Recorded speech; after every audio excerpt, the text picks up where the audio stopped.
నమస్తే, welcome to evening edition. Headlines చూద్దాం.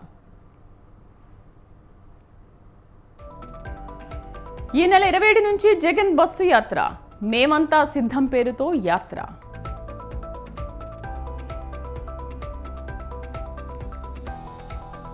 కాంగ్రెస్ అగ్రనేతలతో రేవంత్ రెడ్డి భేటీ, రాజకీయ పరిణామాలు, అభ్యర్థుల ఎంపికపై చర్చ.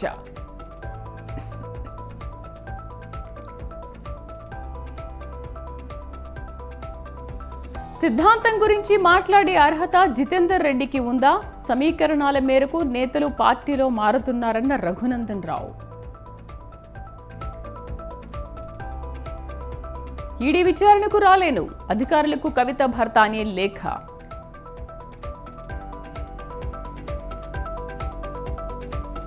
వేసవి తాపంతో ఉక్కిరి బిక్కిరవుతున్న నగరవాసులు, హైదరాబాద్లో పలుచోట్ల వర్షం.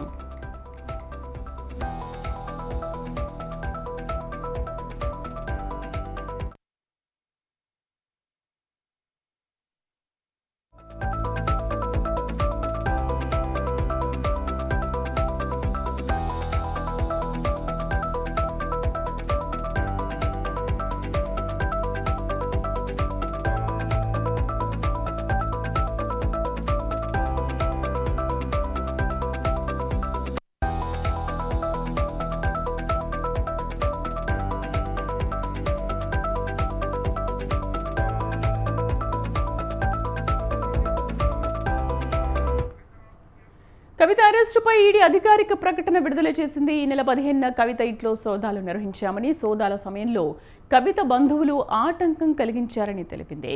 కోర్టు అనుమతితో కస్టడీలోకి తీసుకుని విచారిస్తున్నామని పేర్కొంది. 100 కోట్ల ముడుపుల వ్యవహారంలో కవిత ప్రమేయం ఉందని పేర్కొంది. ఆప్ నేతలకు 100 కోట్ల చెల్లింపులో కవితది కీలక పాత్ర అని ఈడీ తెలిపింది. ఇప్పటివరకు 245 చోట్ల సోదాలు చేశామన్న ఈడీ 5 సప్లిమెంటరీ ఛార్జిషీట్లు దాఖలు చేశామంది. 128.79 కోట్ల ఆస్తులను గుర్తించి జప్తు చేశామంది. ఢిల్లీ లిక్కర్ కేసులో ఇప్పటివరకు 15 మందిని అరెస్ట్ చేశామన్న ఈడీ మనీష్ సిసోడియా, సంజయ్ సింగ్, విజయ్ నాయర్లతో కవితకు లింకులున్నట్లు పేర్కొంది.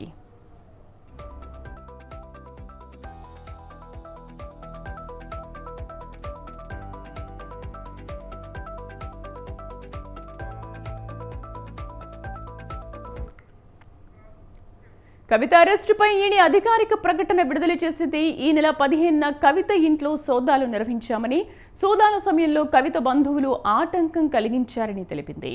కోర్టు అనుమతితో కస్టడీలోకి తీసుకుని విచారిస్తున్నామని పేర్కొంది. 100 కోట్ల ముడుపుల వ్యవహారంలో కవిత ప్రమేయం ఉందని పేర్కొంది. యాప్ నేతలకు 100 కోట్ల చెల్లింపులో కవితది కీలక పాత్ర అని ఈడీ పేర్కొంది. ఇప్పటివరకు 245 చోట్ల సోదాలు చేశామన్న ఈడీ 5 సప్లిమెంటరీ ఛార్జిషీట్లు దాఖలు చేశామంది. 128.79 కోట్ల ఆస్తులను గుర్తించి జప్తు చేశామంది. ఢిల్లీ లిక్కర్ కేసులో ఇప్పటివరకు 15 మందిని అరెస్ట్ చేశామన్న ఈడీ మనీష్ సిసోడియా, సంజయ్ సింగ్, విజయ్ నార్లతో కవితకు లింకులున్నట్లు పేర్కొంది.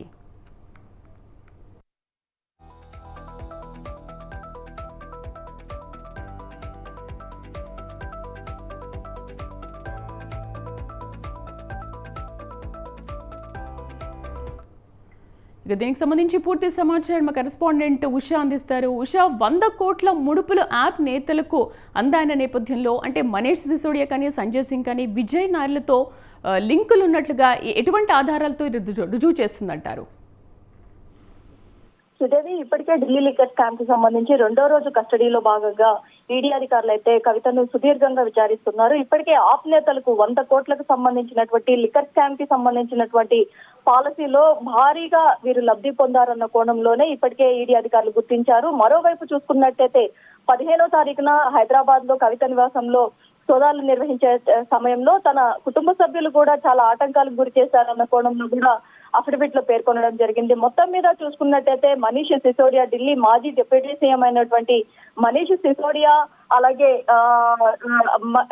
సమీర్ మహీంద్రు, వీరందరికీ కూడా ఈ లిక్కర్ స్కామ్ కి సంబంధించి ఏదైతే సౌత్ జోన్ అడ్డగానే భారీగా ముడుపులు చెల్లాయి. అందులో లాబీ పడినటువంటి వ్యక్తుల్లో కవిత కీలక వ్యక్తి. ఈ మొత్తము కూడా అప్రూవర్ గా మారినటువంటి వ్యక్తులు ఎవరైతే ఉన్నారో వీరు ఇచ్చినటువంటి స్టేట్మెంట్ల ఆధారంగానే రికార్డు చేసినటువంటి స్టేట్మెంట్లు ఏవైతే ఉన్నాయో వాటి ఆధారంగానే ఆ కవిత ముందు ఉంచి అలాగే కన్ఫరెంట్ ఇన్వెస్టిగేషన్ అయితే చేస్తున్నట్టుగా తెలుస్తుంది. ఏదైతే అప్రూవర్ గా మారినటువంటి వ్యక్తులు ఎవరెవరైతే ఉన్నారో వారందరినీ కూడా ఒక్కొక్కరిగా పిలిచి కవిత ఎదుట ఉంచి వారిద్దరిని కూడా ఒకరిని ప్రశ్నించి విచారించే పనిలో కూడా ఈడీ అధికారులు నిమగ్నమై ఉన్నట్టుగా తెలుస్తుంది. ప్రస్తుతం చూసుకున్నట్టయితే మరోవైపు సుప్రీంకోర్టులో ఇప్పటికే రేపు ఏదైతే హియరింగ్ కి రావాల్సినటువంటి కేసు ఏదైతే ఉందో కవిత వేసుకున్నటువంటి కేసు, దీనికి సంబంధించి రేపు మరో రిట్ పిటిషన్ కూడా దాఖలు చేయబోతున్నారు. ఏదైతే తనను అన్యాయంగా కేసులో ఇరికించారు, ఈ అరెస్టు చేశారు ఈడీ అధికారులు, అక్రమ అరెస్టు ఇది, దీన్ని తీవ్రంగా ఖండిస్తున్నానని కూడా తను కూడా పేర్కొనడం జరిగింది. కాబట్టి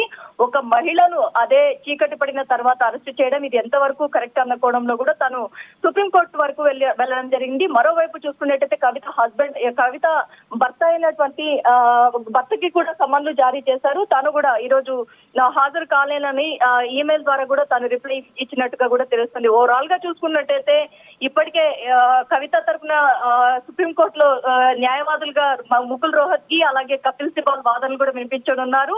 కస్టడీలో ఉన్నటువంటి కవిత ఈడీ అధికారులు మొదటి రోజు ఎలా విచారించారో రెండో రోజు ఏదైతే 10 గంటల నుంచి 5 గంటల వరకు విచారణ ముగిసిన అనంతరం 6-7 సమయంలో ములాఖాత్ ఏదైతే తన కుటుంబ సభ్యుల్ని కావచ్చు, తన వ్యక్తిగత న్యాయవాదులను కావచ్చు, అలాగే ముకుల్ రోహత్గి బృందం, కపిల్ సిబాల్ బృందం ఎవరైతే ఉన్నారో వారు కూడా ఈ రోజు కవితను వచ్చి ఈడీకి సంబంధించి కావచ్చు రేపు జరగబోయేటటువంటి రిట్ పిటిషన్ కి సంబంధించి కూడా తనతో కూడా సుదీర్ఘంగా చర్చించే అవకాశం ఉంటుంది.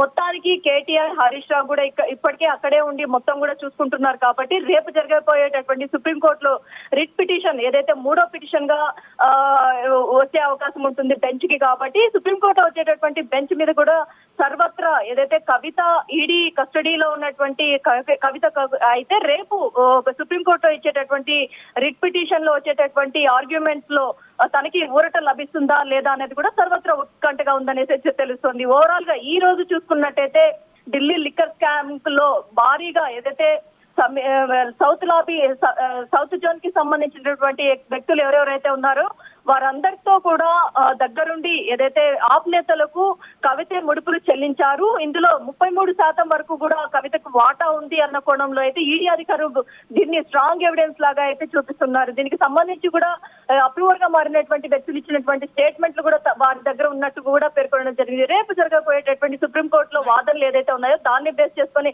కవితకి ఊరట లభిస్తుందా లేకపోతే మరింత చిక్కుల్లో పడే అవకాశం ఉంటుందా, ఈ 23వ తారీఖు వరకు కూడా ఈ వారం రోజుల కస్టడీలో కవిత నుంచి ఈడీ అధికారులు ఎలాంటి సమాచారము రాబట్టనున్నారు అనేది మాత్రము సర్వత్రా ఉత్కంఠగా ఉందనేసి తెలుస్తుంది. Sridevi, thank you.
రేపు ఢిల్లీలో ప్రత్యేక సిడబ్ల్యూసి సమావేశం జరగనుంది. దేశంలో తాజా రాజకీయ పరిస్థితులపై చర్చించనున్నారు.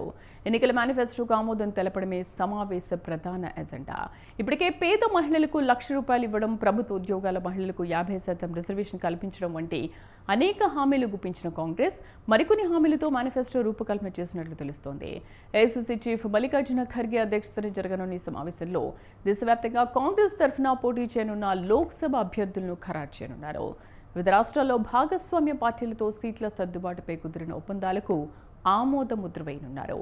లోక్సభ ఎన్నికల ముందు ఇదే చివరి CWC సమావేశం కానుంది. సమావేశానికి సీఎం రేవంత్ రెడ్డి కూడా హాజరు కానున్నారు. తెలంగాణ నుంచి పోటీ చేయనున్న లోక్సభ అభ్యర్థులను కూడా సమావేశంలో ఫైనలైజ్ చేసే అవకాశం ఉంది.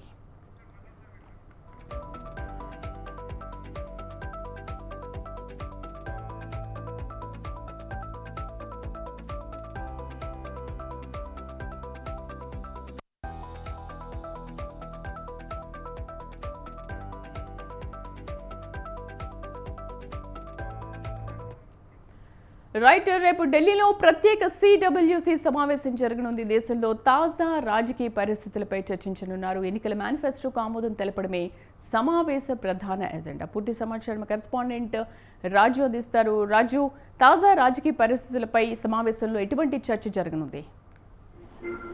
రైట్, ఇప్పటికే CWC సమావేశం జరిగినప్పటికీ మరోసారి రేపు ఉదయం 10 గంటలకు కాంగ్రెస్ పార్టీ AICC కేంద్ర కార్యాలయంలో సమావేశం జరగనుంది.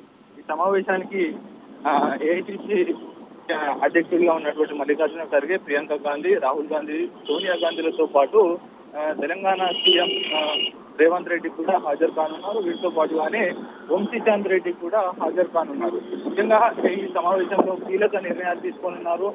కాంగ్రెస్ పార్టీ ఇప్పటికే ప్రకటించినటువంటి 5 గ్యారంటీలతో పాటు 5 గ్యారంటీల్లో మహిళలకు ప్రభుత్వ ఉద్యోగాల్లో 50% రిజర్వేషన్, అలాగే ₹1,00,000 ఆర్థిక సాయం అంశాలతో పాటు ఇతర హామీలను కూడా ఈ సమావేశం సాక్షిగా కూడా మేనిఫెస్టో ప్రకటించనున్నారు.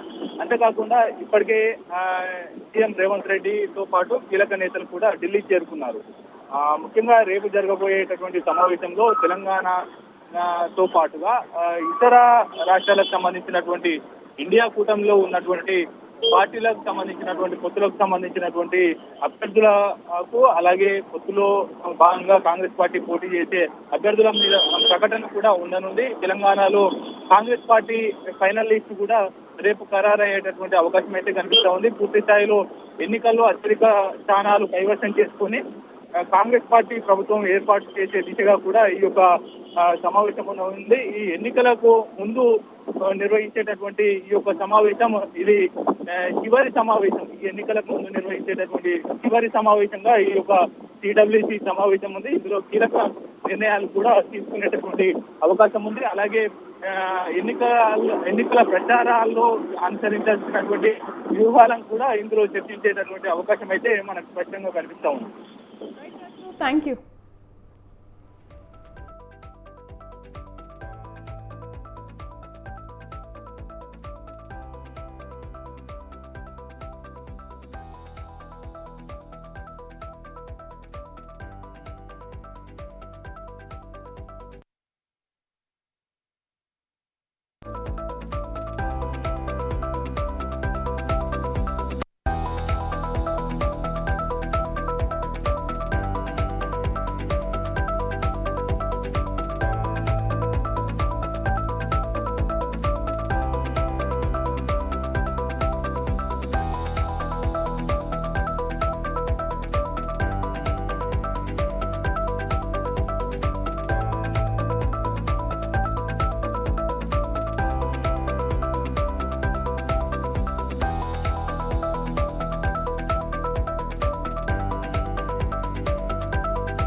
విశాఖ జనసేనలో విభేదాలు తారాస్థాయికి చేరాయి. దక్షిణ సీటును వంశీకృష్ణ యాదవ్కు కేటాయిస్తారంటూ ప్రచారం జరుగుతోంది.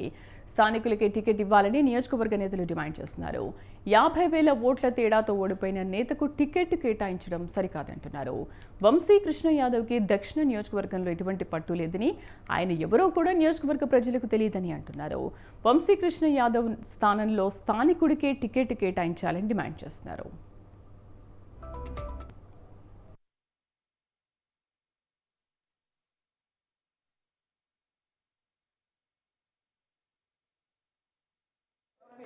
ఓపెన్ ఛాలెంజ్ రమ్మండి వాళ్ళిద్దరిని ఒక్కటే కావాలా రమ్మనండి ఓపెన్ ఛాలెంజ్ ఆ పత్రం ఇచ్చినోడిని వాడిని ఇద్దరు రమ్మనండి. రమ్మనండి. ఇగో ఇన్ని పెట్టుకోమనండి, ఇన్ని నా బొచ్చు బీక్కోమని చెప్పండి. ఎంట్రుకగా అది బీక్కోమనండి. నేను డైరెక్ట్గా మాట్లాడు కదా, ఎంట్రుకలు బీక్కోమని చెప్పిండే వాడికి మాట్లాడుతున్నా, వాడి గురించి మాట్లాడు. వాడిని బక్కల దగ్గర నన్ను చూసుకోమనండి, వాడికి ఏం మాట్లాడి తెలుసుకోమనండి. వాడి అన్న ఎక్కడి నుంచైనా పొడి చేద్దాం, దమ్ము నాకుంది. వాడు మాటమండి ఎక్కడి నుంచి పొడి చేస్తాడు, మాడమనండి. వాడు మాడమనండి. ఎక్కడి నుంచి నేను రేపు కంటెస్ట్ చేస్తున్నానో లేదో ఒక 10 రోజులు ఆగు, కంగారు పడద్దు. పార్టీ అధిష్టానం పవన్ కళ్యాణ్ గారు ఎక్కడ ఆశీర్వదించి ఎక్కడ కావాలన్నా చేస్తా. నాకు ఖర్చుకి డబ్బులు లేవు. వాడి సంగతి ఒక 60 రోజులతో చూద్దాం. వాడు నిక్కర్లు వేసుకున్న ముందే నేను సెటిల్ అయి ఉన్నా. నా గురించి వంశీకృష్ణ శ్రీనివాస్ గారు ఆయన నేనే దక్షిణ నియోజకవర్గం అభ్యర్థి అని చెప్పేసి ఆయన ప్రచారం చేసుకుంటున్నారు. పార్టీ అధికారికంగా ఎవరిని కూడా దక్షిణ నియోజకవర్గ అభ్యర్థిగా ప్రకటించలేదు. కేవలం 6 కాన్స్టిట్యుయెన్సీస్కే అభ్యర్థుల్ని అఫీషియల్ గా ప్రకటించడం జరిగింది. లేదా మాకు పిలిచి ఆయనకి అభ్యర్థిగా ప్రకటించాము, మీరందరూ సహకరించండి, పనిచేయండి అని చెప్పేసి కూడా ఏ విధంగా కూడా పార్టీ కూడా మనకు చెప్పడం జరగలేదు. పార్టీ ఆ ఆలోచనలో ఉంటే వంశీకృష్ణ శ్రీనివాస్ కి దక్షిణ నియోజకవర్గం టికెట్ ఇవ్వాలనే ఆలోచన ఉంటే పునరాలోచించాలని చెప్పేసి నేను మీడియా ద్వారా పార్టీకి కోరుతున్నాను. ఎందుకంటే ఈ వంశీకృష్ణ శ్రీనివాస్ అనే వ్యక్తి గత 15 సంవత్సరాలుగా తూర్పు నియోజకవర్గంలో రాజకీయం చేసుకుంటూ వస్తున్నారు. 2 సార్లు ఓడిపోయి 2014లో సుమారుగా 50,000 ఓట్ల తేడాతో ఓడిపోయిన వ్యక్తి ఈయన. ఆ నియోజకవర్గంలో బలంగా ఆయన తాలూకా సామాజిక వర్గం ఉన్న వ్యక్తి 50,000 మెజార్టీతో ఓడిపోవడం అంటే అదేవి ఆయన ట్రాక్ రికార్డ్ కాదు. అసలు విశాఖపట్నంలోనే అదొక ఆల్ టైమ్ రికార్డ్. ఎవడు కూడా 50,000 ఓట్ల మెజార్టీతో ఎప్పుడూ ఓడిపోలేదు. ప్రధాన పార్టీ నుంచి ఒకటే విజ్ఞప్తి చేస్తున్నాం మన పార్టీ అధిష్టానానికి, దయచేసి రిక్వెస్ట్ ని కన్సిడర్ చేసి స్థానిక అభ్యర్థికి సీట్ కేటాయించాలని చెప్పి. సో అదే విశాఖ జనసేనలో విభేదాలు తారాస్థాయికి చేరుకున్నాయి. దక్షిణ సీటును వంశీకృష్ణ యాదవ్కు కేటాయిస్తారంటూ ప్రచారం జరుగుతుంది. మా కరెస్పాండెంట్ ప్రదీప్ పూర్తి సమాచారం అందిస్తారు. ప్రదీప్, అసలు విశాఖ జనసేనలో ఏం జరుగుతుంది అంటే వంశీకృష్ణ యాదవ్కే సీటు కేటాయిస్తారు అంటున్న ప్రచారంలో ఎంతవరకు వాస్తవం ఉంది? Thank you Sridevi. అయితే విశాఖ జనసేనలో టికెట్ల రచ్చ మొదలైంది అనుకోవచ్చు. మొత్తానికి గత కాలం కొద్ది రోజుల కిందటే జనసేనలోకి వైసీపీ ఎమ్మెల్సీ వంశీకృష్ణ యాదవ్ జాయిన్ అవడం జరిగింది. వంశీకృష్ణ యాదవ్ విశాఖపట్నం భీమిలి సీట్ అడగడం జరిగింది. రానున్న ఎన్నికల్లో పోటీ చేయడానికి భీమిలి సీట్ అడగడం జరిగింది.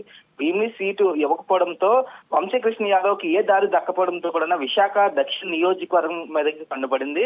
విశాఖ దక్షిణ నియోజకవర్గంలో పార్టీ ఇచ్చిన ఆదేశాల మేరకు విశాఖ దక్షిణ నియోజకవర్గంలో పనిచేయడానికి వచ్చిన వంశీకృష్ణ యాదవ్ కి అయితే నిరసన సెగ అయితే తగిలింది.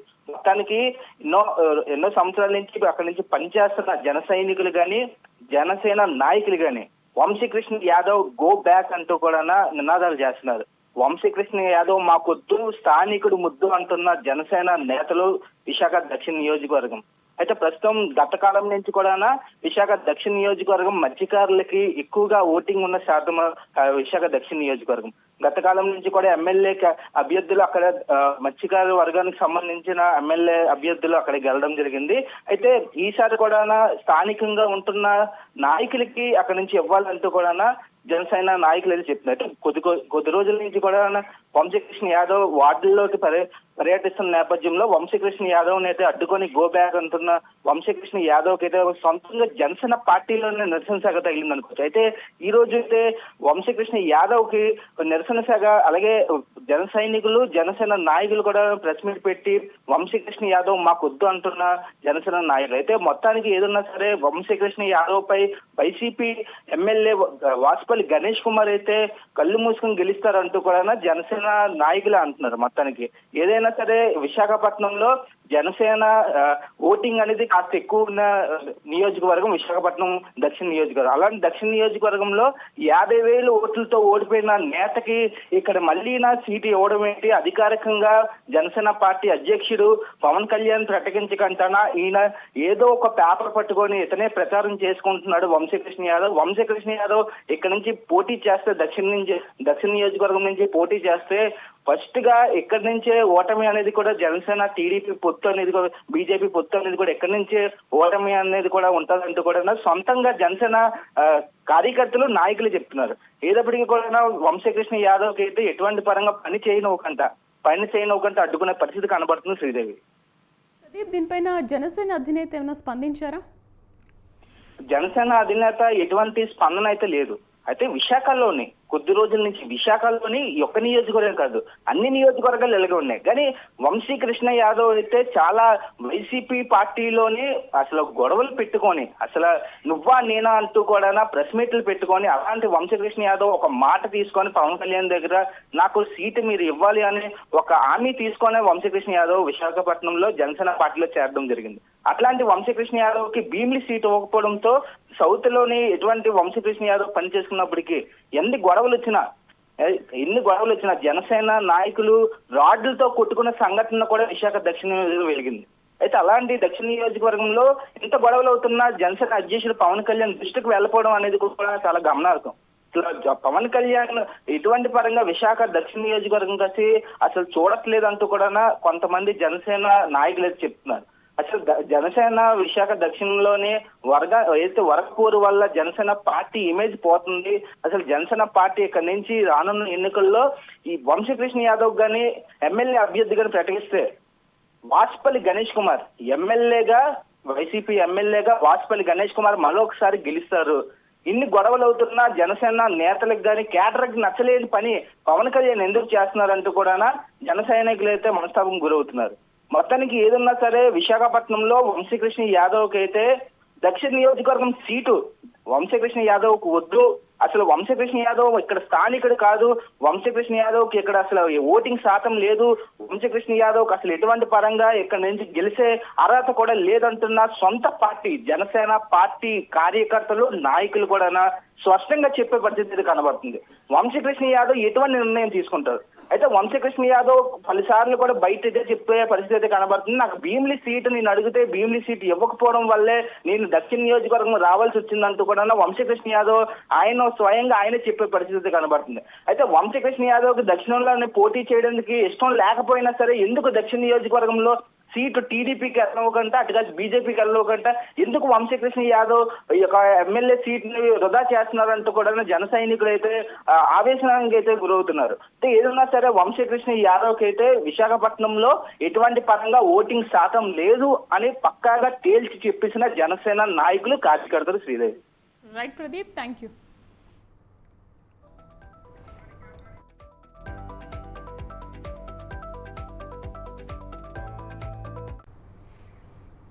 తెలంగాణ రాజకీయాలు ఒక్కసారిగా వేడెక్కాయి. అధికారాన్ని కోల్పోయిన గులాబీ పార్టీకి దెబ్బ మీద దెబ్బ తగులుతోంది. వరుసగా ఎంపీ ఎమ్మెల్యేలు మాజీ ఎమ్మెల్యేలు కారు దిగి పక్క పార్టీలో చేరుతున్నారు. ఇప్పటికే కొందరు కాషాయ గుడికి చేరితే మరికొందరు కాంగ్రెస్ గుడికి చేరుతున్నారు. కాగా ఖైరతాబాద్ ఎమ్మెల్యే దానం నాగేందర్ కాంగ్రెస్లో చేరిన సందర్భంగా సీఎం రేవంత్ రెడ్డి కీలక వ్యాఖ్యలు చేశారు. 100 రోజుల పాలన పూర్తయిన సందర్భంగా ఒక గేటు తెరిచామన్నారు. రేవంత్ వ్యాఖ్యలపై అటు బీఆర్ఎస్ ఇటు బీజేపీ ఘాటుగా స్పందించాయి. బీఆర్ఎస్ గుడికి చేరిన ఆర్ఎస్ ప్రవీణ్ కుమార్ కూడా సీఎం రేవంత్ వ్యాఖ్యల్ని తప్పుపట్టారు. మూసినా తెరిచినా ఒకటే కదా. గేట్ ఓపెన్ అయింది మిత్రమా. పొద్దున గేట్ ఓపెన్ చేసి ఒక్క గేట్ తెరిచిన, మొత్తం తెరవాలి. Present MLA present MP already gate open చేసినాం. మన ప్రియతమ ప్రధాని నరేంద్ర మోడీ గారిని మూడోసారి ముచ్చటగా ప్రధానమంత్రి చేయడానికి దేశమంతా కూడా ఈరోజు వారు కోడై కూస్తా ఉన్నది. మూడోసారి నరేంద్ర మోడీ గారు ప్రధానమంత్రి అయితే ప్రపంచంలోనే భారతదేశము సమాజం ప్రశ్నిస్తా ఉన్నది. 100 రోజులు గడువు పూర్తయినది.